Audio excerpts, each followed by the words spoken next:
good. Thank you, Scott. And all the AV team, I want to recognize them. They're here every time we have an event and do a great job. Thank you, guys. I appreciate it. I want to welcome you all to today's Hoteling Memorial Lecture. As you know, this is an annual event that was established in honor of Dr. Harold Hoteling, who was a faculty member here teaching economics. And I want to recognize a couple of people who are here. Mrs. Barbara Hoteling, who is Harold's better half, and Mr. George Hoteling, who is Harold's son. Thank you for being here, and we really appreciate your support of this program. Thank you. And a couple more people I want to recognize. These are faculty who have retired in the past, and they religiously come to these events, which we appreciate very much. So first person I want to recognize Barry Kinister, who's here. Dr. Barry Kinister, thank you. Thank you for coming. And Dr. Stan Harris, thank you for coming as well. Appreciate it. So we have an exciting talk today, and our speaker is Dr. Keith Hampton from Michigan State University. Let me put my glasses on. He's a professor in the Department of Media and Information at Michigan State. He's also the director for academic research at Kalo Center for Telecommunication Management and Law. He received his PhD from the University of Toronto. Before joining Michigan State, he was at several other places as faculty, including Rutgers, University of Pennsylvania, and MIT. He's got a long biography, which you can look at in your brochure. And also there is a short blurb here about the establishment of this lecture. So I'm not going to read his entire biography because that would be the whole lecture. But he's received many awards, published extensively, and this is an area that he got into recently, if I'm not mistaken. So I'm very excited about, because whenever somebody new comes into a field, they bring a different perspective. And suddenly you might get insights that other people may not have thought about. So I'm excited to see what Dr. Hampton has to tell us today. And I want to thank him for coming all the way from East Lansing. Thank you, Keith.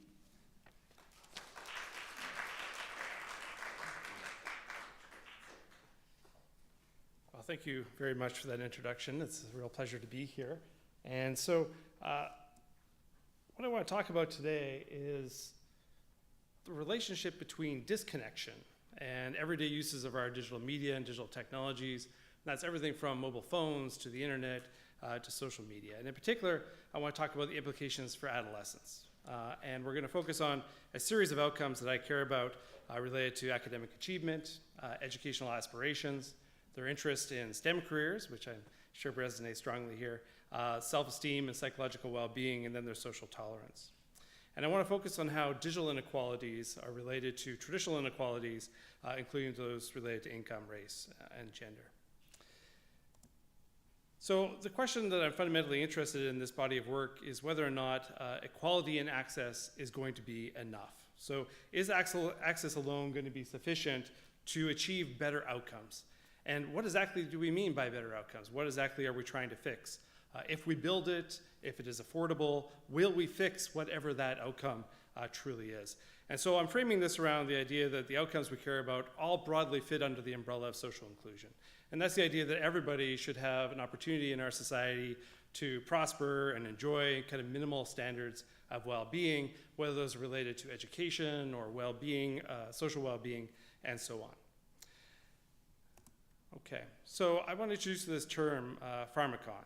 And so pharmakon is this ancient Greek term that refers to drugs. And it's the idea that a drug is both a remedy and a poison at the same time. And this is also a similar kind of framing that we experience when we talk about new media and new technologies. So we hear about new media as the remedy for some things like the homework gap. So we fix digital inequality, we fix the homework gap. And the homework gap is this idea that students who can't use the internet from home experience inequality as a result of their inability in today's modern curriculum to participate fully in the classroom because they can't do any kind of schoolwork when they're away from home.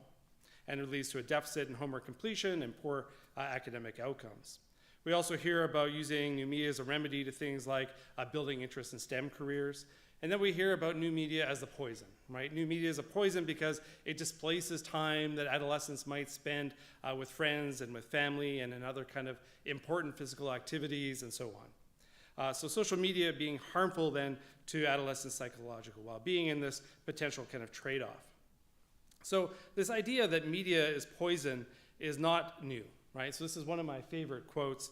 "What a strange practice it is that a man should sit down to his breakfast table and instead of conversing with his wife and children, hold before his face a sort of screen on which is inscribed a worldwide gossip." You would think, oh, last 20 years, this quote must be, no, 1909. This is Charles Coolidge, one of the early sociologists in America down at that other school in Michigan, talking about the poison of the time, the daily newspaper, now being delivered to your home, not just once, but twice a day, right? So now we have, media interfering in family relationships, exposing people to propaganda and all sorts of misinformation, and truly this will destroy the modern American family. So my first introduction to this debate about media as poison or media as remedy came about in the late 1990s. And at the time, I was doing my graduate work at the University of Toronto, and I was doing a study of the first broadband community in North America. So this community was built in a suburb just north of Toronto, just east of here, right? None of my family back home understand that we drive south to get into Canada. It just confuses them every time. But here we are in suburban Toronto, the first broadband community built in North America. Very literally, the big telecommunication players of the time and still today came together to put fiber optics in the ground and provide broadband connectivity at a rate that we would still consider to be broadband connectivity, always-on connectivity for the first time in homes that would then be later built on top of this infrastructure.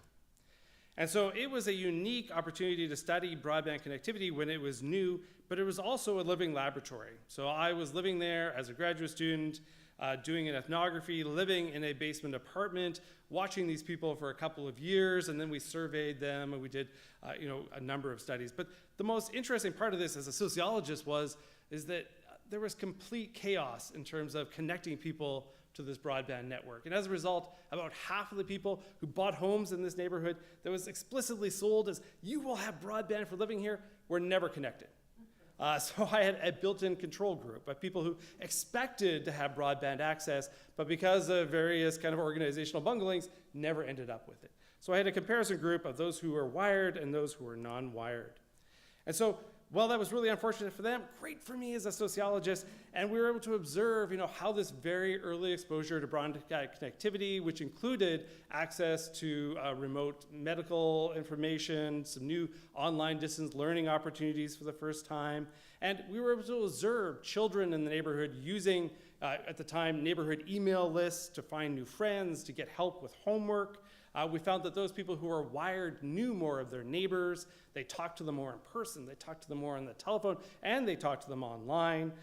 They retained contact with social ties that would normally have been lost as a result of their move, and they engaged in collective action. For the first time, this developer told us, I'm used to people who buying these homes complaining about things about their homes. It happens every single time. As a result, they complain, we fix things. It's kind of a slow process. But in this case, residents were able to organize online collectively, and they organized so successfully that they actually put the developer out of business and were responsible for ending the study prematurely because the telecommunications companies had to come in and then take all the technology out of people's houses and left town. So great example of wonderful collective action. And when I left that study, early 2000s, I thought, broadband in America, it's a guarantee. The benefits clearly outweigh the costs to doing this. And true, we see a rapid adoption over the next decade or so. But something happened around 2012. Around 2012, the rate of broadband and adoption in America essentially stalled. So we stalled out at about 68% in 2012, and we hovered there for the most part until very, very recently. as you can see on this graph. We'll get to that in a second. And so there are some dips and some rises, but in general, that's just measurement error. We basically stopped at about 68%. And so why? Why did broadband adoption in America stop at around 68%? Well, it's because we said, well, those people who are not connected, they must either just really not want it, or maybe they can't afford it. And so these other things are going to be good enough for them. They're going to be able to go on Wi-Fi at McDonald's and in restaurants and cafes, and they'll get connected there, and it'll be the same thing. Or kids, they'll hang out beside of buses that provide free Wi-Fi access, or in parking lots of schools. And sure, it's not the same as doing your homework at home, but this is a good substitute. And then, of course, the idea that somehow we could give kids and give people mobile phones because they're they're more affordable and they offer some connectivity. They must be as good as having a laptop or a desktop computer at home. And of course, we know none of those things are particularly true. And so the other thing that happened is that we thought Americans were much more connected than they were. We thought that most Americans had access to broadband. And so this is a map here on the left side of your screen. This is data provided by the FCC through their what's called Form 477, which is a form that every internet service provider in America updates. I think it's almost on a monthly basis with the FCC about people that they serve or could serve with broadband access. But it turns out that data was awful. It turns out that it was a very poor data source. And as a result, infrastructure investments up until about 2019 or so were going to places that weren't actually necessarily the least connected in America. So on the right side of the screen, we see another data source. This is Microsoft's attempt to map broadband availability in America. And we see a big difference. FCC says in 2019, 21 million Americans can't get online through broadband. Microsoft says, well, it's actually closer to about 157 million, a pretty big gap. And so why did that gap exist?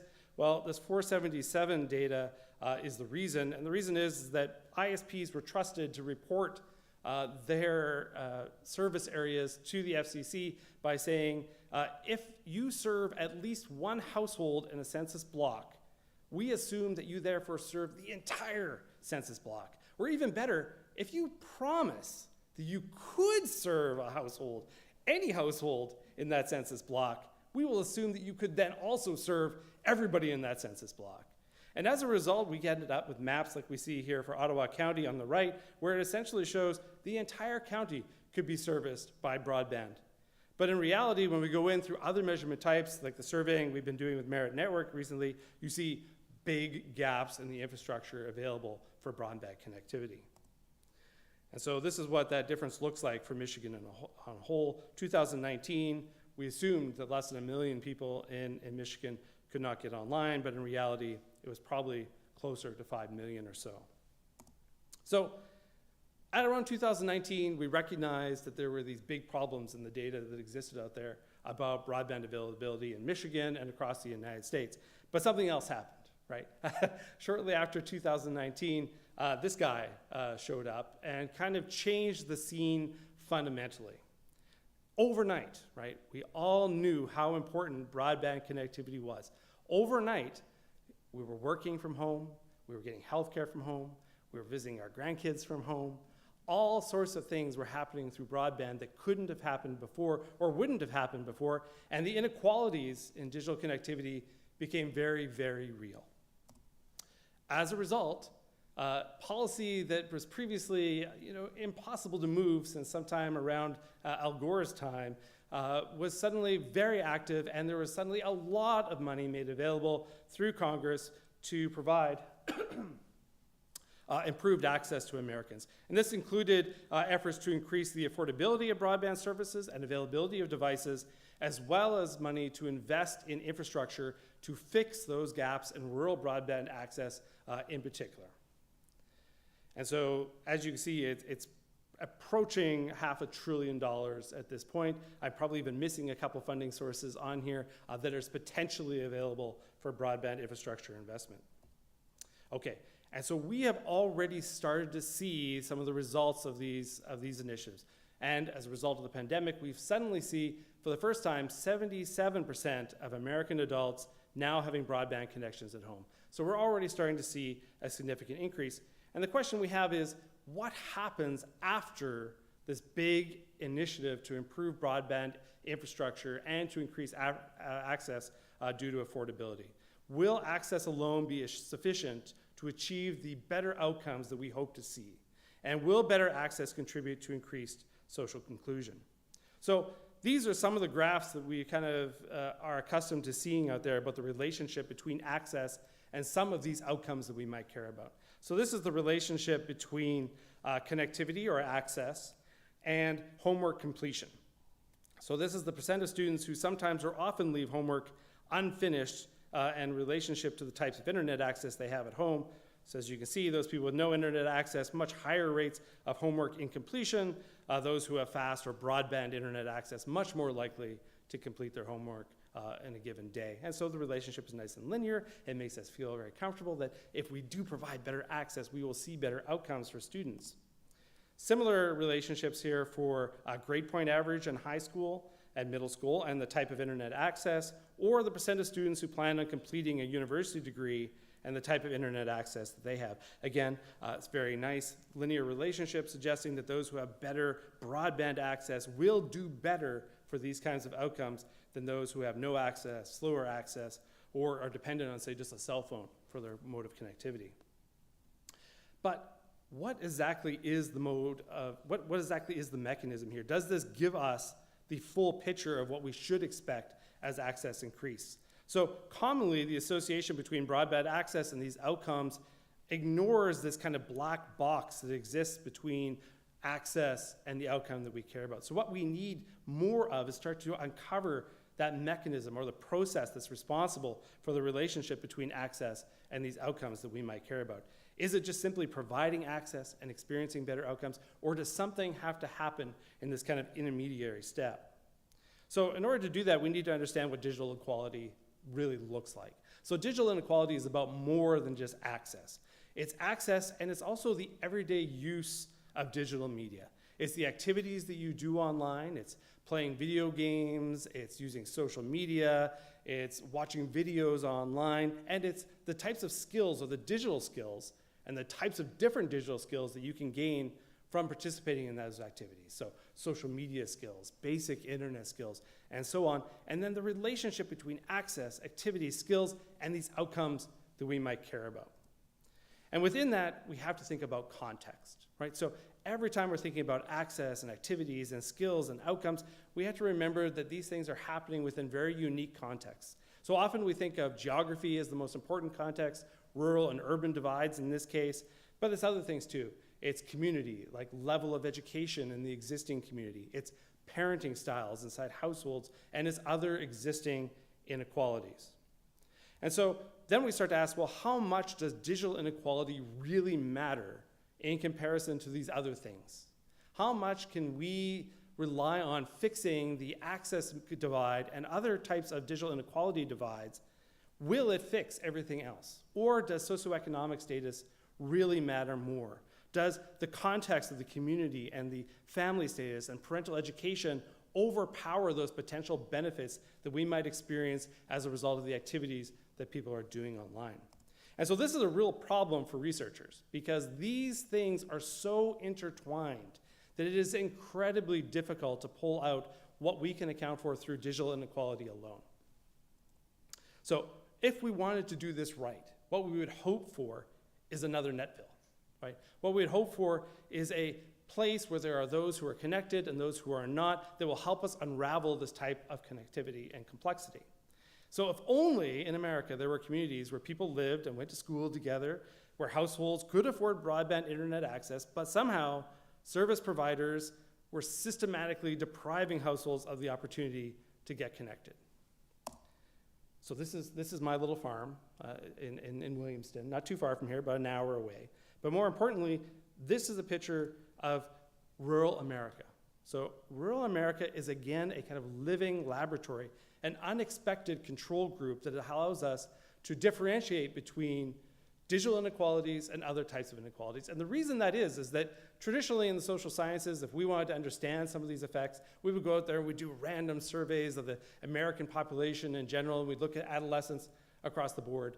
But the problem is that if you randomly select adolescents in America and you get some that aren't connected, generally they're also the same kids who are suffering from high existing inequalities related to socioeconomic status, race, and the communities that they live in. And so what rural America does is it provides us an opportunity to study these mechanisms of inequality, where there's more variation, where poverty is present, but as a result of the infrastructure being not there, there are more people in rural America who would be connected if the opportunity was given to them. And so this extra little bit of variation turns out to be really important in helping us to disentangle what can be attributed to digital inequality and what can be attributed to other forms of socioeconomic inequalities. These are my animals. They're only here because they're cute.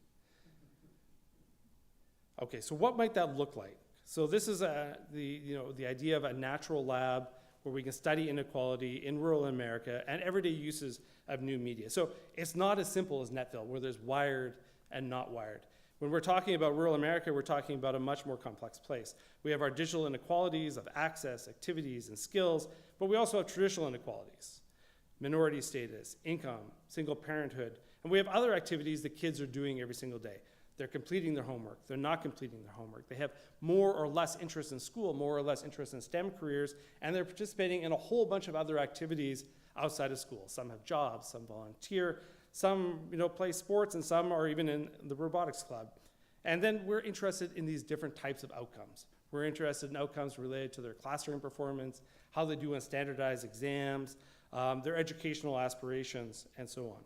And so the idea is to figure out how digital inequality fits into these existing structures.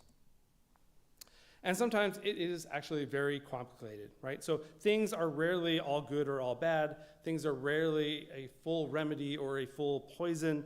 And sometimes we, as academics and as social scientists in particular, we tend to focus on things that, while they make great statistical significance, they are in fact probably fairly low in magnitude of their overall effect on people's everyday lives. And so in this study, we spent a lot of time trying to disentangle what's important and what's trivial. And we tried to disentangle intervening variables that might be spurious, that haven't been accounted for before. And so as a result, we end up with things that look like this. So it could be, for example, that home internet access is really good for homework completion. But it may also be that homework completion and how we think about homework doesn't really have a lot of effect on students' GPA. It could be that social media, for example, is very bad for GPA, that it takes away some time that would otherwise be spent doing homework, or some cognitive ability that would have otherwise gone into academics is now going into social media use. But it may be that social media also contributes to digital skills, and digital skills are good for your GPA. And it could be that that relationship between social media and digital skills and classroom performance is just so much larger than that negative relationship between social media use and GPA that it's like that one doesn't even really exist, and that it is positive on the whole. So most of the data that I'm going to be talking about today comes from a study that we did in 2019, roughly a year before the pandemic. It was a survey of just about 3,500 students in rural Michigan. 15 different school districts were kind enough to invite us into their various schools, over 20 school buildings, in total hundreds of classrooms, to do a pen and paper survey of everyone that was inside grades 8 through 12. And then many kids also went home and they did an optional homework assignment where they gave us speed tests of their internet access at home, if they had access at home. And then we were able to pair that with things like their SAT and PSAT scores. And so the SAT and PSAT is a test that every student in grades 8 through 11 in Michigan takes every single year.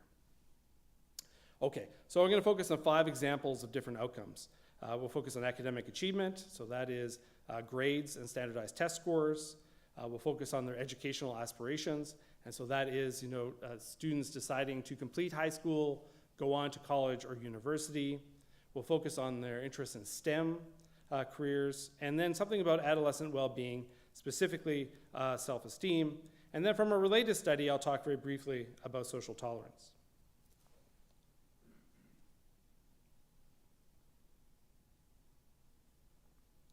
Okay. So this here gives us some idea of what it is that predicts academic achievement amongst adolescents in rural America, but this holds true actually in other data for adolescents in the United States in general. And that is that traditional inequalities play a very big role in predicting achievement in terms of GPA and SAT scores. So students from single parent, low income, minority households, they unsurprisingly do tend to have lower GPAs, and the difference is roughly that between, say, a C plus and a B average, or if we think of a GPA as being on a 4.0 scale, it's a drop of about a 0.68 or about 0.68 lower GPA at a 4 related to those traditional socioeconomic inequalities. And we commonly explain away those inequalities in their GPA due to things like leaving homework incompleted, having higher school disinterest, participation in fewer extracurricular sports, for example. And so our study, we looked at those relationships, and we were able to account for a whole 0.21 out of that 0.68. So there was still a lot left unexplained about why kids with these traditional inequalities are performing worse in the classroom. And so what accounts for the rest of that gap? Well, it's unexplained in our study, but a lot of existing research says this is evidence of implicit and explicit biases out there. Teachers' perceptions of classroom behavior, for example, beliefs about academic propensity, your dad was a farmer, you too will be a farmer, stereotypes, and so on. And so these build up, they say, in academic settings, beginning in kindergarten all the way through high school and probably into university as well. So how do digital inequalities compare to those traditional inequalities? Well, students who had no access, slower access, or were cell phone dependent, they do get homework done less often and they had less interest in school. Homework completion, it turns out, does matter a lot for GPA, and school interest matters too.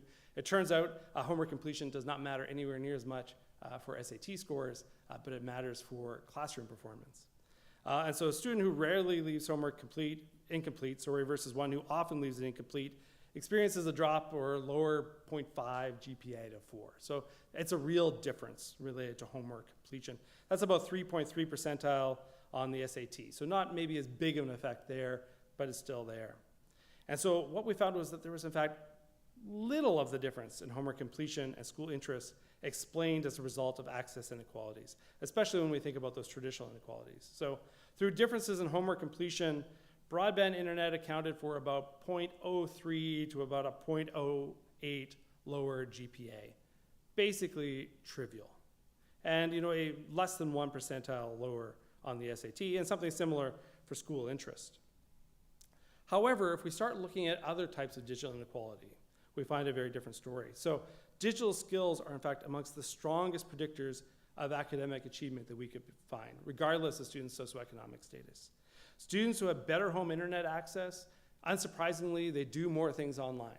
Kids with broadband access versus those who have slow access spend more time playing video games, more time on social media, more time surfing the web in general. They just do a lot more diverse activities online.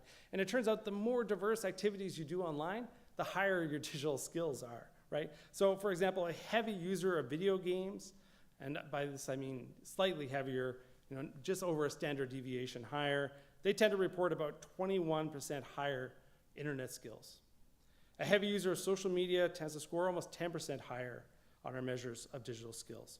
So when you combine these different types of digital skills together, a student who's just a little bit higher, about 1.5 standard deviations on digital skills, ranks a full 12 percentile higher on the SAT or the PSAT. That is a big effect, a very large difference. The relationship to grades, much smaller, but still there. And so, by the way, this graph on the right here, this is art as far as I'm concerned. This is our measure of digital skills. It's the most normal distribution I've ever had in any measure of my life. It's the thing we dream about, but it also shows us just how much variation there is in our digital skills of our high school students as they come off to university, right? And so they range from those who can barely hit the keyboard to those who are, programming full-on video games and so on. There's just a huge range, and that shows up here. And so what this study starts to show us here is what's inside the black box, right? And so the relationship between broadband access and academic achievement, it turns out, really isn't about homework completion, because homework completion, it matters for GPA, but isn't really explained by students' broadband connectivity. It turns out that kids who are without broadband access at home, if they want to go on, if they want to do well in school, they're still highly motivated to get their homework done, even if they suffer more, even if it takes them longer. What seems to matter is the diverse digital activity that goes on, the internet skills and the social media skills that related to broadband access. And so if you were wondering, by the way, it turns out that heavy social media use does have a slightly negative relationship to grades and SAT, but it is so small that it is overwhelmed by the positive relationship between social media use and digital skills and these outcomes that we care about. And the same for things like video game use. Okay, what about educational aspirations and interest in STEM? So we care about this, right, because we're an educational institution and this is kind of what we do, so it's important. But it also turns out that young people should care about this because the evidence is overwhelming. Those who get a bachelor's degree earn more year after year once they leave here, and over a lifetime, it's well over $1 million kind of bonus associated with getting a bachelor's degree. And those in STEM, the evidence does suggest that they do tend to get also higher median salaries than non-STEM counterparts. There's a lot more variation in there depending on what your degree is in, but on the whole, the relationship is very positive between income, having a bachelor's degree, and having a STEM degree. Okay, so which students expect to complete post-secondary education? So the top 3 predictors that we found were, not surprisingly, GPA, parents having a degree already, and then sports extracurriculars. Digital skills fell well below that and other metrics. And so, sitting here, that this surprises us, right? Because why digital skills? I mean, this is all we talk about, right? We talk about how good digital skills are, and this will lead to a STEM career, and this is really important. It should be a strong predictor of going on to post-secondary education. But yet it falls below things like sports extracurriculars. Why? Okay, well, it turns out educational aspirations are kind of a complex thing. So the factors that influence educational aspirations, they're very diverse. They include everything from the expectations of the student, their opportunities, the constraints that are imposed on them by their environment, the type of community that they live in, their parents and their teachers. And so all those things matter a lot. And particularly in rural areas in which we're studying, they are told things like sports is a great pathway to post-secondary education. You do well in sports, you will succeed in university. It will help pay your tuition. You may even get a free ride. And once you leave there, you're going to have nothing but success, right? And they're not told, it turns out, kids who have more digital skills are going to do great at university, and that's a pathway to mobility. That somehow the sports message is so much stronger, particularly in rural areas, than the message that they're receiving about digital skills. And that's just not a message to students. That's a message that has to go to parents and teachers and the other kind of institutions that exist in these environments. And we suspect this is true, especially in rural areas, but elsewhere as well. Okay, so again, context really does matter. So what about interest in STEM careers? So this is a really good example of a very traditional inequality. So we all know girls in secondary school tend to be much less interested in STEM careers than boys. And it's something that many of us are concerned about and have invested a lot of time and energy into trying to reverse. Well, it turns out digital skills strongly predict interest in STEM, regardless of gender. However, there is something very specific about media use and its relationship to digital skills and STEM careers. So for boys, it turns out boys who have better broadband access at home primarily play more video games. But it turns out that playing those video games is associated with a lot of digital skills, particularly internet skills. And those internet skills drive interest in STEM. Boys who average about 1 hour more video game use per day are about 18% more likely to be interested in a STEM career. It's a pretty big effect. What do we see for girls? Girls who have better home internet access, they use more social media, unsurprisingly, right? And so it turns out social media is related to social media skills, and it turns out girls who have higher social media skills are also more interested in STEM. Girl who averages about an hour more social media use per day, about 17% more likely to be interested in a STEM career. So on the surface, this looks wonderful, right? We have differentiated media uses, different pathways to different types of skills, leading to the same outcome, interest in STEM. It seems really good for us, right? And so here we see how everyday media use is, again, this kind of black box that matters beyond just access itself. But it turns out it's not actually the full story. So when we dug deeper into this, Yes, different media, different paths to STEM. No, not free from traditional inequalities at all. So it turns out those boys who were playing more video games, who were interested in STEM, were interested in very specific types of STEM. They were interested in engineering, computer science, and so on. And the girls who were doing more social media were interested in STEM, but very specific types of STEM. They wanted to be nurses, they wanted to be teachers, they wanted to be social scientists. And so in some ways, this is actually replicating, again, those existing inequalities that exist that are, again, related to income and so on across these different types of STEM careers. Okay, psychological well-being, particularly self-esteem. So it turns out that sometimes inequalities in access do have a very large direct relationship to outcomes that we might care about, and they rival traditional inequalities. So we've heard different narratives here, but we're all familiar with this, right? Adolescents who spend more time using social media, spending more time on video games and other new medias, we are told that they experience lower psychological well-being. They have lower self-esteem, higher depression, more anxiety, we're told, and we're told that's probably a result of a very specific mechanism relating to displacing kind of real time that they should be spending with family and with friends. They're too busy glued to their screens to invest in in-person relationships, and they experience negative outcomes as a result. And so some pundits have even gone as far to suggest that children that are disadvantaged are actually the ones who are better off because of this relationship, not those who have broadband access and better types of connectivity. So we dug deep on this, and what we find is that the largest contributors to adolescent self-esteem are unsurprising.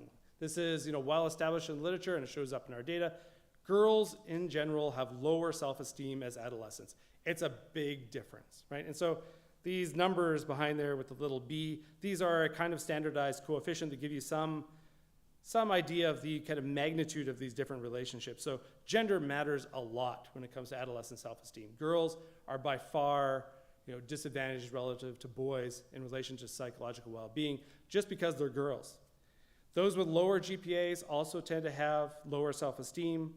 It turns out, though, disconnection, that is not having internet access at home or not having broadband internet access at home, having slow, unreliable internet access at home, being dependent on a cell phone, these things are also negatively related to self-esteem. And in fact, they're strongly related to negative self-esteem, much more than this kind of excessive use model.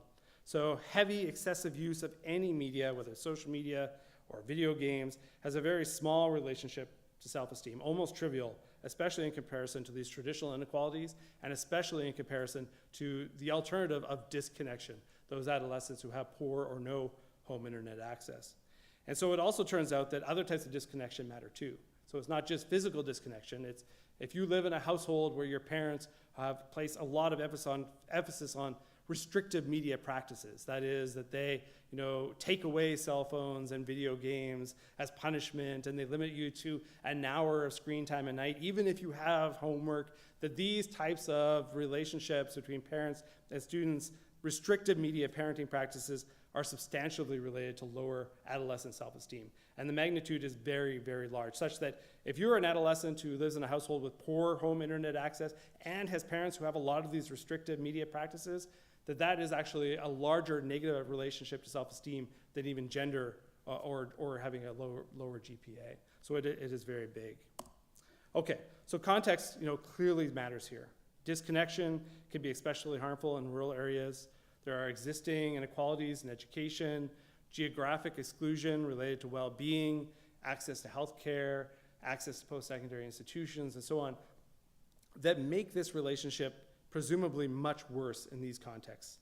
So because of digital inequality, people in this existing context have lower academic achievement again, lower educational aspirations, lower interest in STEM, lower psychological well-being. But there are other things that are kind of really interesting about rural areas in America. And so one of the things that I worry a lot about in America today is social tolerance, right? And so social tolerance in America is on the decline, right? So 62% of US adults now say that immigrants strengthen our country. 28% say immigrants burden the country. And so that is not an overwhelmingly good statistic that has declined a little bit, but interestingly, those numbers are actually the inverse of what it was about 30 years ago. So actually, tolerance towards different minority groups in America has improved over the last 30 years or so, markedly actually. And while we can find intolerance, pretty much everywhere, it is, however, very unevenly distributed. So residents of rural areas are considerably more likely to express intolerant views than those who live in cities or suburbs. So it's about 3 times as likely as city dwellers to consider immigrants a burden, and there are similar statistics for other types of minority groups.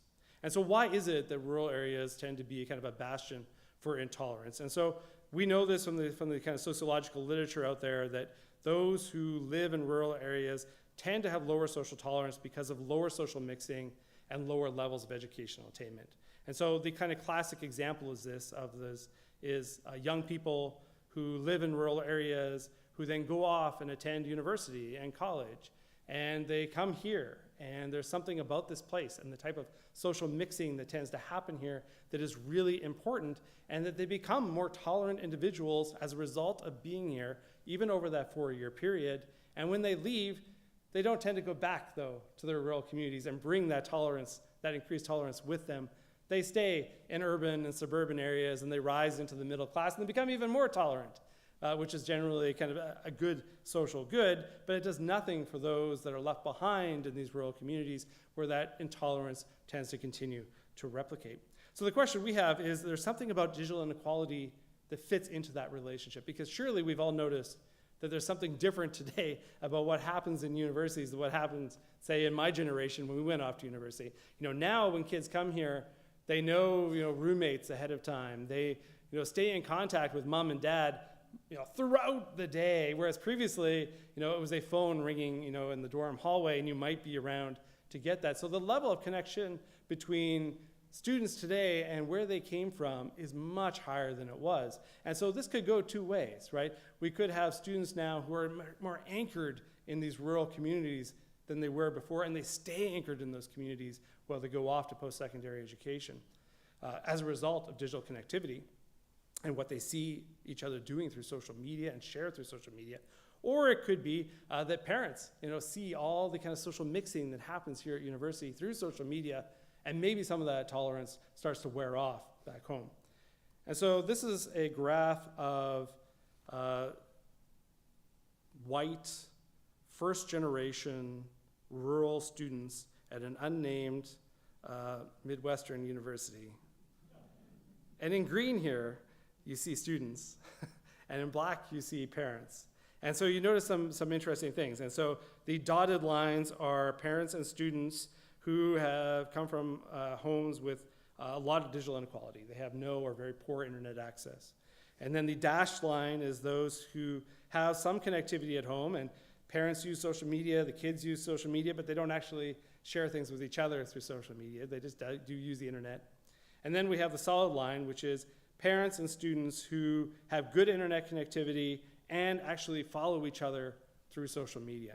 And so you'll notice some kind of interesting trends, right? So parents in general, as we move from entry year through graduation year at university, parents in those rural areas, they have fewer ties to visible minorities over time, which turns out to just correlate almost directly with tolerance, right?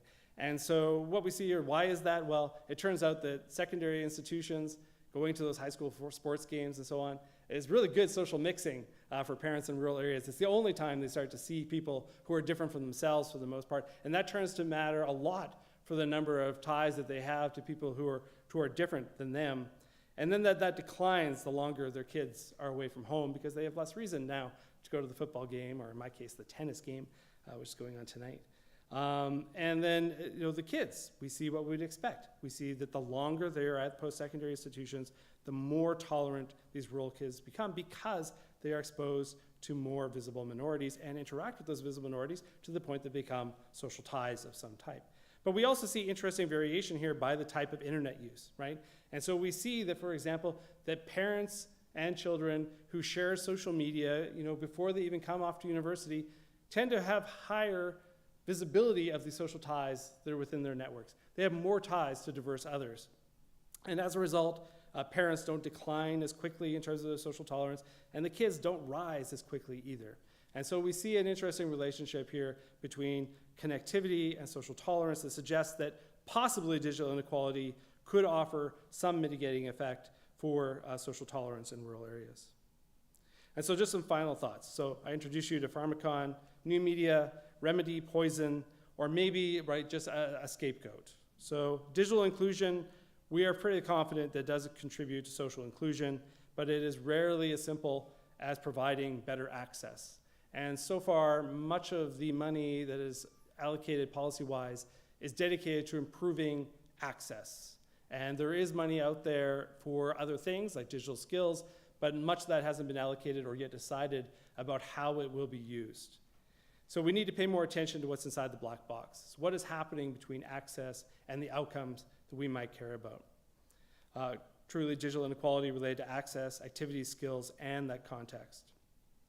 And so we're also trying to keep in mind that as much as there's kind of overemphasis on fixing the access problem, new media does introduce kind of new risks. So the risk of a poison, but not all risks actually represent harm. And so we are keenly aware in this work and others that new media is a scapegoat, right? So new media exaggerates in policymakers' minds and in many researchers the risks of new media while ignoring the benefits.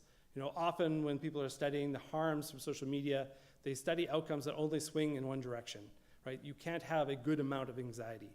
You can't have a good amount of depression.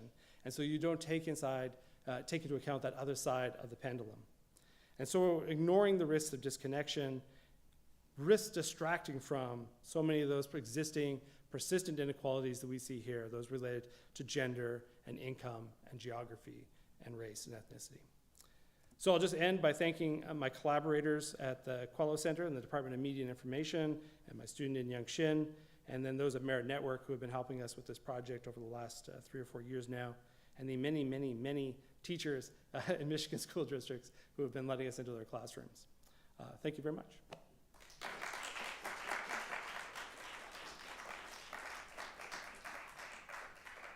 Thank you, Keith. That was fascinating. We have some time for questions. Anybody?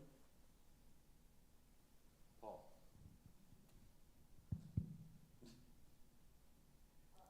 you. That's great talk. I was wondering if you can elaborate, and this goes beyond the, I know it's probably beyond the scope of your research, but I was really fascinated by the correlation between GPA and SAT and how there seemed to be so like if I got this correctly, like completing homework was correlated to GPA improvements, but not necessarily SAT improvements.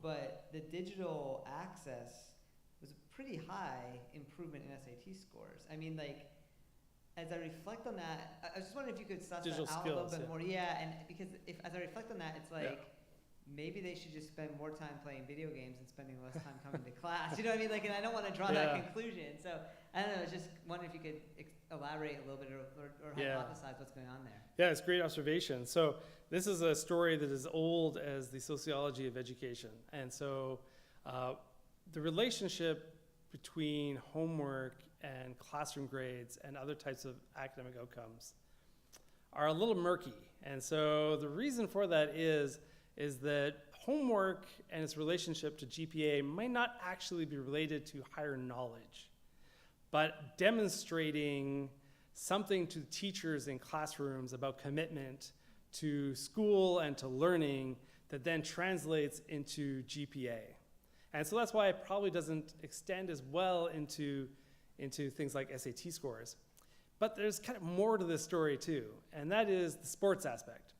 And so it also turns out that those kids who spend more time in sports, who don't necessarily complete more homework, also get a GPA boost. And so isn't that interesting? But it has no relationship to SAT scores. So kids who spend more time playing sports do better in the classroom, tend to report higher GPAs, but they do not do better on the SAT or the PSAT. Kids who have higher digital skills don't do any better in the classroom, really. They have a small improvement, but it's not huge.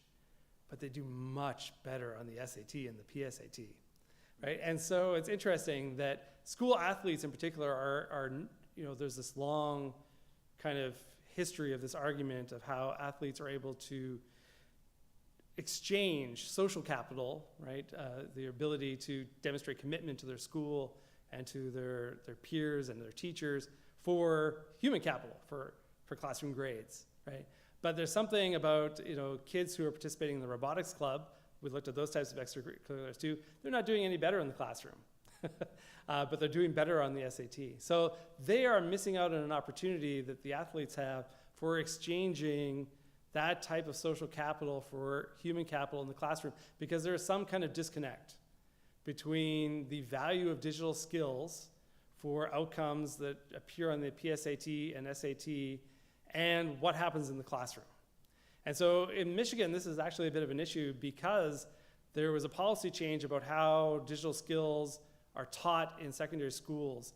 Essentially, there's now less emphasis on on specific skills training and like classes for those types of skills and so on. And the idea is to reinvest across the curriculum and integrate digital skills holistically. But teachers lack the knowledge and skills and ability to implement those types of things in the classroom. And so as a result, we see this very strange relationship. And so why is it that digital skills are so strongly related to PSAT and SAT scores? We don't know. We have the second wave of our study just completed in the fall. So we went back to those same schools and many of those same kids, and now we have them 3 years again after the pandemic, and we have many more questions in our survey about what we think might be related to digital skills and activities that you do online that supports better performance on the SAT. We suspect that it's non-cognitive skills related to things like multitasking, grit, for example, perseverance, ability to kind of persevere through individual problems and to be able to, say, continue to think about those problems as you move on to something else and multitask that might explain these better outcomes. Yeah, but it's a conundrum and it's a huge mess, right? Yeah.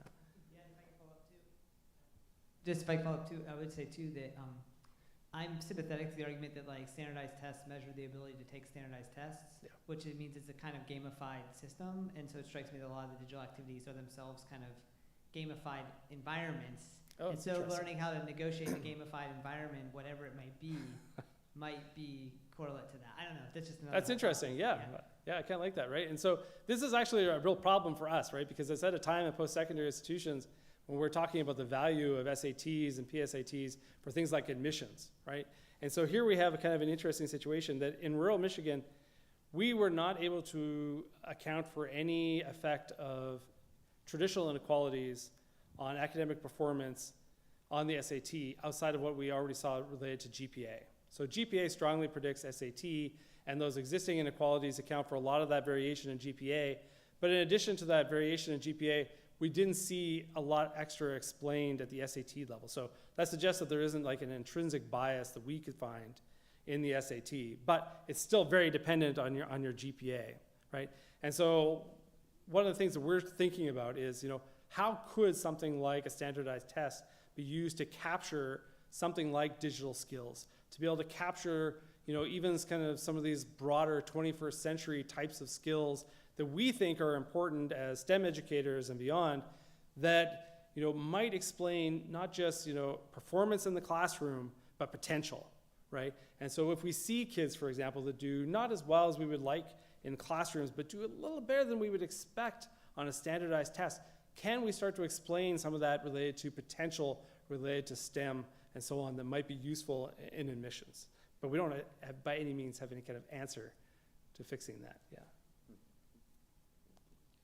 I have a question over here. Thank you for the talk, very interesting. You're talking about video games and sports. I wonder if you have any thoughts or if you've looked into the recent phenomenon of esports. So if you looked into that or if that's something you might have speculations on. Right, so my department, Media of Information, #1 ranked video game undergraduate degree at a public school, just saying, if you're interested. We're very heavy on esports, and it's interesting, right? So could esports serve a similar function as kind of traditional sports for kind of reputation in the classroom, for that social exchange, for GPA, and for skill building, right? I mean, I'm certainly sold on the skill building aspect of that, right? And so what is it that we value about traditional sports that tends to be, something that appears then in GPA, and that we kind of, as rural communities and then as a larger society value is things like teamwork, right? It's the kind of non-cognitive skills that kind of are associated with that kind of peer interaction. And so in many ways, esports, replicate that, right? And so if we think about this, not as a technological problem, but as a cultural problem, right? Can we find ways to increase the emphasis on esports, digital skills, robotics, things like this that in some ways look a lot like traditional sports activities? Can we increase their reputational value amongst parents, amongst teachers, amongst superintendents and these institutions to the point that they, have those same outcomes, right? And so it's funny, on the way here today, I was thinking, I have two sons. My oldest was very big on robotics. My youngest is very big on tennis, right? And so the robotics team last year, they did fairly good. They're a fairly new team, but they went on to like the state championship. And so all the parents had to get together and drive them to Kalamazoo or something like that, and pool some money for gas and food and stuff like that. The tennis team, oh my God, the police and the fire trucks are giving an escort out of town tomorrow as we drive them to Kalamazoo. Their boosters are paying for hotel rooms and so on like that. So there's no wonder that there's a cultural difference about how they're treated inside the school. And so we have a lot to fix, more than just kind of advertising esports. We have to fix kind of the culture that goes around learning and digital skills and so on. Yeah. Thank you. Yeah, thanks. Dan, did you have a question?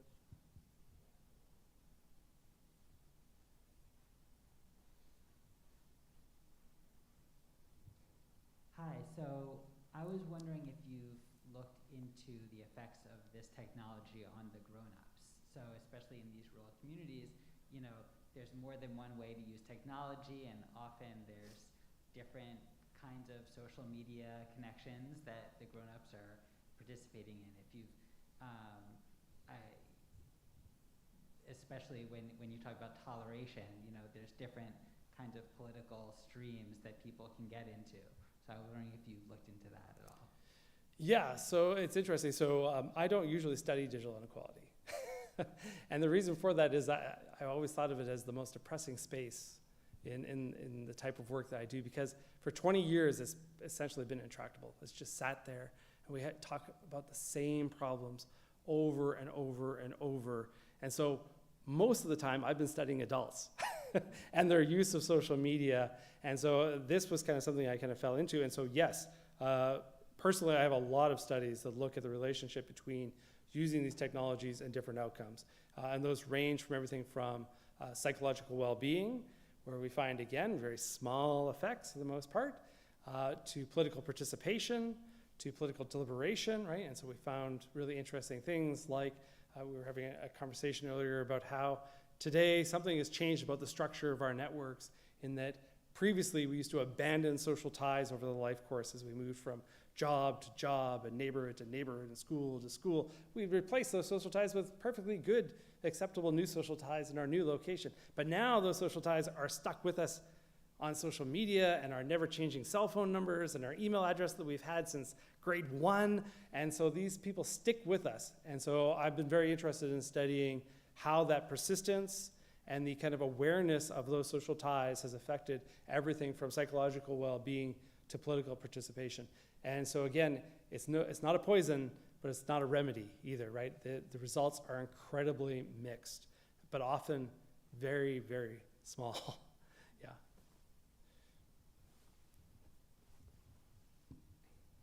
I have a question. Sure.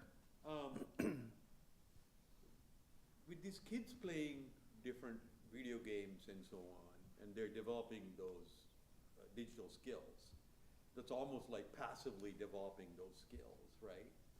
And that, in the end, helps them with their education, with their GPA and so on. And I was wondering how kids would react if those same digital skills were instead part of the curriculum as opposed to video games. Yeah, it's a really interesting question. And so this is kind of funny. So I'm in a Department of Media Information. I'm a sociologist by training. I don't study schools, typically, right? That's something that educators do. And so we have a whole college of education at MSU that is a very strong college of Right. education. And so my colleagues there, they do not understand what I'm doing because they are like, we only study curriculum. We study curriculum. So what happens in like what we teach, and why are you not studying what we teach? It's bizarre, right? And so they don't understand. They're like, surely the curriculum matters somehow, but they never think about, what happens at home and the kind of role of culture that it might play here. And so it's a gap, right? And so I don't really know the answer to that question. But we do know that most of the activities that were related to the types of digital skills that seem to matter in the outcomes that we cared about, they were the skills coming from video game play and social media use and stuff like that, things that are generally not allowed in school, right? And so there's something about how kids play and how they use their leisure time that really matters for media use and digital skills. And so as technologists, our impulse is to say, well, that relationship between STEM and gender, for example, maybe we could fix that if we designed, better video games for girls and social media that appealed to boys, right? But the reality is it's so much more complicated than that, right? It's embedded in how adolescents learn to play, how boys learn to play with teams, and how girls invest more in relationship maintenance. And so those kind of very traditional things, whether they're environmental or biological or taught or learned or whatever it is, are at the very root of some of these relationships, right? And so a lot of that matters a lot more than what your second grade teacher can teach you about how to use a PDF or something like that. And so I would love to have discussions with educators about how we can start to think about embedding some of these same types of skills that seem to come about through kind of informal activities that happen at home in the classroom in ways that we would assume benefit things like the standardized test scores and performance in the classroom, which we'd like to think then leads to better performance here, right, in post-secondary institutions, and more success in their careers and happier young adults. Yeah. Fascinating. Sabrina. Yeah, that was a really interesting talk, and Thank I you. was actually also going to ask a curriculum type question. Really piggybacking on your point about possibly incorporating some of this into specifically intro-level courses, right, within STEM, because those are the gateway, right, to students actually going on and pursuing a STEM degree. So there are studies out there about that. And I just wanted your comments on these entry-level courses, particularly if a student doesn't, a recent study looking at, if a student earns, particularly a student from a historically underrepresented background, earning a C grade or lower, they likely will not earn a STEM degree because of that experience in these intro courses. So I just wanted your thoughts on that. Yeah, so that's a tough one because it is so curriculum specific and it's not really my area of expertise. So again, it also becomes a little bit complicated from our ability to kind of disentangle some of these things because many of those schools that can offer a diversity of courses in that kind of STEM realm are in areas that are highly resourced already. And so it's, compare that to, say, a small rural school that, just does not have the capacity to offer those specialized courses. And so it becomes difficult to disentangle whether those kids who are already fairly well off would likely pursue those STEM careers anyway, whereas those who are in a context where they're, not well off to start with and aren't exposed to it, whether they would, anyway, right? So it becomes a kind of chicken and egg problem. But like I said, from everything that I understand is consistent with what you say, right? That if you provide students with these types of courses, they're more likely to go into STEM careers. But how do we fix the underperforming situation? And so what I'm increasingly concerned about from this data is what happens in homes, right? And so families that have, existing parents who have, college degrees, university degrees, they tend to be very supportive of STEM. They tend to be very supportive of participation in extracurricular activities that are outside of the sports realm, for example. Whereas households that don't have that and live in communities where most adults don't go on to use, traditional, STEM type careers. Those families don't promote STEM in the same way. And so fixing that problem and the problem of how parents react to technology use, to me, is a kind of growing concern. And so things like having parents who pick up on this kind of media panic, that all media are potentially dangerous, harmful infiltrators into your household that will expose children to misinformation, pornography, and lead to depression, anxiety, and according to the Wall Street Journal, give girls tics, right? This scares the living daylights out of parents. And so as a result, they don't have the motivation to encourage participation in those classes in the same way. And so I wonder how much of that relationship can be explained by these kind of contextual factors that matter more than, say, individual student motivation, which we place so much emphasis on, but I think often is accounted for by just the context that kids live in often. I wish I had a better answer. Yeah.